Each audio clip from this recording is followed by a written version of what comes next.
नहीं, मैं इसको इस तरह से नहीं मानता।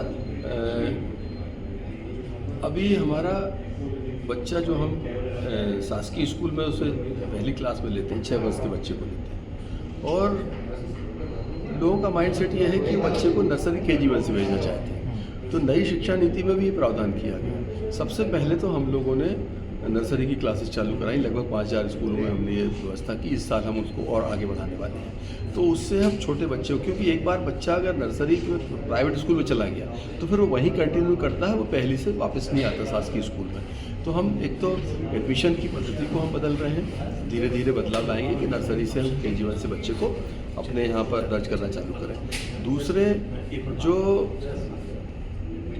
30 अप्रैल को बच्चा 6 साल का होगा, उसको एडमिशन हम देंगे। तो इसमें हम लोगों ने कहा है कि जो बच्चा 30 सितंबर तक 6 वर्ष का होगा, हम उसको एडमिशन देंगे। तो ये इससे भी जो हमारा पिछले वर्ष कुछ एनरोलमेंट कम हुआ था, उससे भी हमको मुझे लगता है राहत मिलेगी। तीसरा, हम अभियान चला रहे हैं। 1 अप्रैल को पूरे प्रदेश में प्रवेशोत्सव का अभियान चलाएंगे। माननीय मुख्यमंत्री जी से हमने आग्रह किया है कि वो भी इसमें शामिल हो, वो सारे मंत्री विधायक अपने अपने क्षेत्रों में इसमें शामिल हो, और हम सामाजिक स्तर पर, शासकीय स्तर पर, और जो राजनीतिक क्षेत्र के लोग हैं, दलों की सीमाओं से हटकर हम प्रेरित करें कि बच्चे शासकीय स्कूलों में जाएं।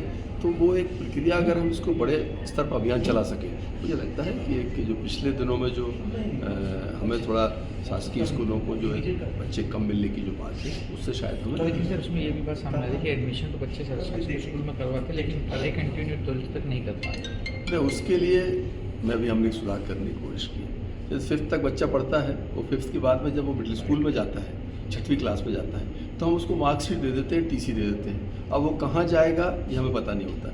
इस बार हम उसमें परिवर्तन कर रहे हैं कि 5वीं के बाद बच्चा जब निकल के जाएगा, उसकी TC एनरोलमेंट का जो उसका अपना ट्रांसफर सर्टिफिकेट और मार्कशीट है, वो उस स्कूल का हेडमास्टर जो है, वो मिडिल स्कूल के हेडमास्टर के साथ अलाइंस करेगा, टाइप करेगा, और उस संस्था के प्रमुख की जिम्मेदारी है कि उस बच्चे को वो 6वीं क्लास में मिडिल स्कूल में जाके दर्ज कराए। वहाँ पर उसको हैंडओवर, टेक ओवर का प्रोसेस रहे, जिससे बच्चे के पालक अगर ध्यान नहीं दे रहे तो हमारा स्कूल का जो वहाँ का प्रिंसिपल है वो उसकी चिंता करेगा, उसको मिडिल स्कूल में भेजेगा, मिडिल स्कूल का हाई स्कूल में भेजेगा। तो इस तरह का कैरी फॉरवर्ड की एक व्यवस्था हम विभाग में लागू कर रहे हैं। अभी तक क्या था कि बच्चे का पालक TC और मार्कशीट लेकर चला गया, पढ़ाएगा नहीं पढ़ाएगा वो चिंता करता था। अब हम उसमें अपने स्कूल के कर्मचारियों को भी शामिल कर रहे हैं कि वो इस बात की चिंता करें कि ये बच्चा अगली क्लास में अगले स्कूल में दर्ज हो।